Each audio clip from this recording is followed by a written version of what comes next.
Coming,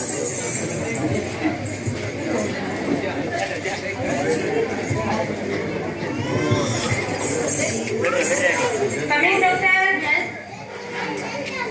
Have a seat. ज्योति की report का क्या हुआ? It's ready. Sir, yes. Miss Jyoti की रिपोर्ट लेके आओ. अभी लाए. ये लो मिस फelicia, मिस ज्योति की रिपोर्ट. क्या रिजल्ट रहा? Thank you. वेलकम.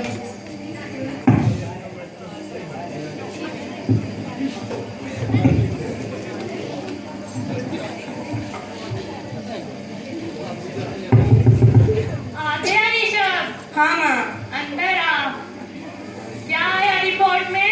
होना क्या था? वही हुआ जिसका डर था. लड़की है. सत्यानाश जाओ उस लड़की का. मुझे तो पोता चाहिए, पोता. ज्योति को बोले कुछ करवाए इस लड़की का.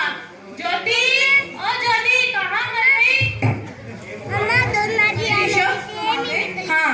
क्या हुआ रिपोर्ट में? होना क्या था? वही हुआ जिसका डर था. लड़की पल रही है तुम्हारे पेट में. तो इसमें परेशान होने वाली क्या बात है? मुझे तो लड़की चाहिए थी. मुझे लड़की नहीं चाहिए थी. मैं उसके लिए दहेज इकट्ठा करूंगा या फिर घर का खर्चा चलाऊंगा. तुम दहेज की क्यों चिंता कर रहे हो? आने वाले समय में दहेज की कोई चिंता ही नहीं रही कि लड़का हो या लड़की, क्या फर्क पड़ता है? ये सब कहने की बातें हैं. इस समाज के गंदे माहौल को देखा है कभी? तुम ऑफिस जाती हो, मैं ऑफिस जाता हूँ, पीछे से लड़की को कौन संभालेगा? तुम टेंशन क्यों कर रहे हो? मेरे मम्मी पापा तो ऑफिस जाते थे, उन्होंने भी तो मुझे संभाला है. वो जमाना अलग था. तब जॉइंट फैमिली होती थी, संभाल लेते थे. लेकिन अब सिंगल फैमिली में लड़की को संभालना आसान है क्या? ना पापा ना मैं टेंशन नहीं ले सकता. तो क्या इस तरह से जीना छोड़ दूं? आप लोगों की ऐसी सोच के कारण समाज में 1000 लड़कों पर 928 लड़कियां रह गई है. अगर ऐसा ही चलता रहा तो आने वाले समाज में 1000 लड़कों पर सिर्फ 100 लड़कियां रह जाएगी. जरा सोचो क्या होगा उनका. घर से निकलना मुश्किल हो जाएगा. लोग नोच खाएंगे उनको. हाँ मैं समझता हूँ, लेकिन मैं नहीं कर सकता. पहले सारी जिंदगी स्ट्रगल में बिताकर यहाँ तक पहुँचा हूँ. अगर अब लड़की का बोझ भी सर पर ले लिया तो सारी जिंदगी फिर से स्ट्रगल में बितानी पड़ेगी. ऋषभ, आप लड़की को बोझ समझ रहे हो? आप पढ़े लिखे हो, कैसी बातें कर रहे हो? मैं पढ़ा लिखा हूँ, इसीलिए ऐसी बातें कर रहा हूँ. तो क्या होगा? मैं तो लड़की को पाल कर रहूंगी. तुम्हें अबॉर्शन करवाना होगा. What? Are you serious, Rishabh? Yes. Please Rishabh, ऐसा मत करो. मुझे अबॉर्शन नहीं करवाना. अरे तुम समझती नहीं हो. इस जमाने में लड़की को संभालना आसान नहीं है. अगर कल को उसके साथ कुछ ऊंच नीच हो गई तो हम किसी को मुंह दिखाने लायक नहीं रहेंगे. बस चूज वन. तुम्हें मैं चाहिए या फिर तुम्हारी बेटी? तुम क्यों नहीं समझ रहे? मेरे लिए तो तुम दोनों ही बराबर. अब मैं तुम दोनों में से किसी एक को कैसे चुनूं? इस सदमे से ज्योति बेहोश हो जाती है और बेहोशी की हालत में उसे एक स्वप्न आता है जिसमें अपनी बेटी को देखती है. माँ, मुझे मत मारो. माँ, मुझे मत मारो. अभी तक तो मेरे हाथों की तकदीर की लकीर नहीं बनी है और आपने तो मेरी जिंदगी का फैसला ही कर लिया. माँ, मुझे मत मारो. मैं अपनी कसम खाकर कहती हूँ मैं आपको कभी परेशान नहीं करूँगी और ना ही कभी तकलीफ दूंगी. आप मेरी स्कूल फीस की चिंता मत करना. मैं भैया की किताबों से ही पढ़ लूंगी और पापा से कहना मेरी दहेज की चिंता ना करे. मैं आपके बुढ़ापे में सेवा करूंगी और आप दोनों का सेवा करूंगी. माँ, मुझे मत मारो. मुझे जीने दो और आपके ऑपरेशन के रुपए भी नहीं लगने दूंगी. माँ, मुझे मत मारो. मुझे जीने दो. माँ, मुझे मत. मेरी बच्ची, मैं तुम्हारे साथ ऐसा नहीं होने दे सकती. ऋषभ, मैं ये अबॉर्शन नहीं करवाऊंगी. क्यों नहीं करवाओगी तुम अबॉर्शन? अगर ये लड़की मर गई तो मैं मर जाऊंगी. अगर तुम्हें मरना है तो मर जा, लेकिन मुझे परेशान मत कर. सोने दे मुझे. उसके बाद ऋषभ होने चला जाता है. उसे भी एक सपना आता है. हम वो सपना देगा.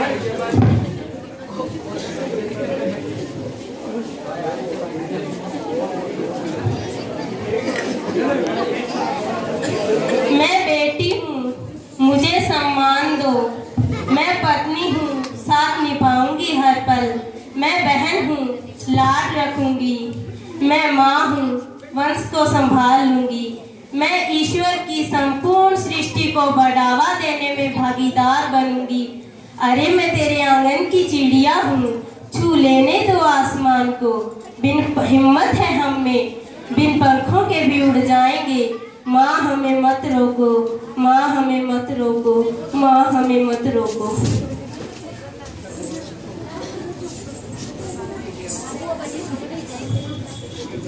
मुझे माफ कर दो, मुझे माफ कर दो और चिड़ैया एक बार फिर से मेरे अंगना में आ। नहीं, कभी नहीं। क्यों? कौन हो तुम? मैं एक बेटी हूँ। बेटी? मैं लक्ष्मी हूँ। मैं सरस्वती हूँ। मैं दुर्गा हूँ। मैं काली हूँ। मैं शीतला हूँ। मैं ज्वाला हूँ। आप सब? ब्रह्मा जी ने हमें पहले बेटी बनाया है ताकि मैं तुम्हें लक्ष्मी बन के सुख संपत्ति दूंगी। मैं तुम्हें सरस्वती बन के ज्ञान दूंगी।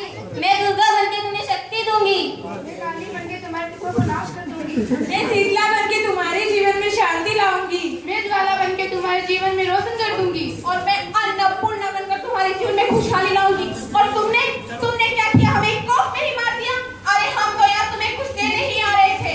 तुम जैसे लोग हमारे मंदिर में आते हो, हमारे आगे झोली फैलाते हो, तुम ही कोप में हमारी कब्र बनाते हो।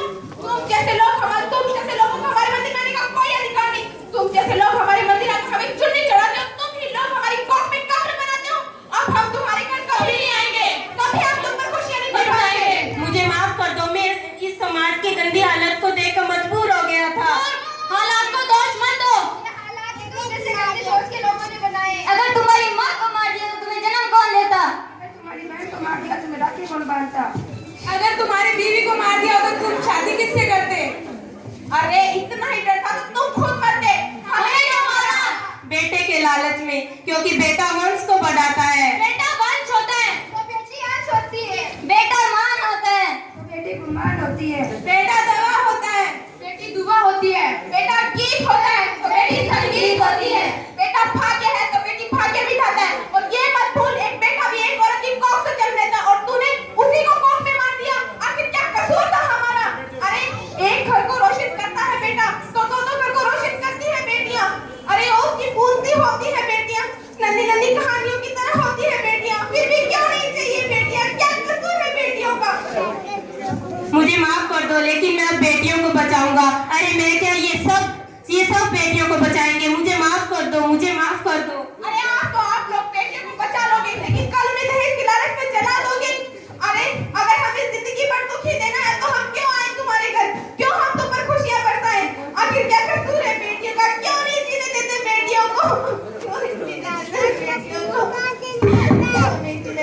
मुझे माफ कर दो, मुझे माफ कर दो। बेटी तुम्हारा कोई कसूर नहीं है।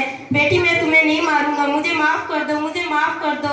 और ये चिड़ैया एक बार फिर से मेरे अंगना में आ। मुझे माफ कर दो, ये सारा कसूर मेरा ही है। मैंने ही तुझे मारने के लिए, अबॉर्शन करवाने की बात सोची। मुझे माफ कर दो, मुझे माफ कर दो। और ये चिड़ैया एक बार फिर से मेरे अंगना में आ। मुझे माफ कर दो, मुझे माफ कर दो। अरे तुम ठीक हो?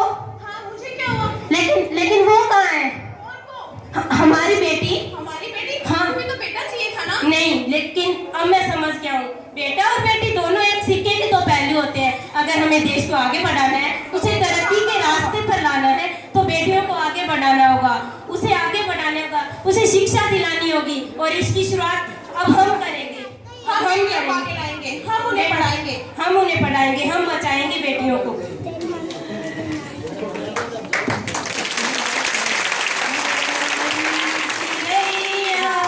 नन्ही सी चिड़िया अंगना में फिर आना रे। ओरी चिड़ैया नन्ही सी चिड़िया अंगना में फिर आना रे।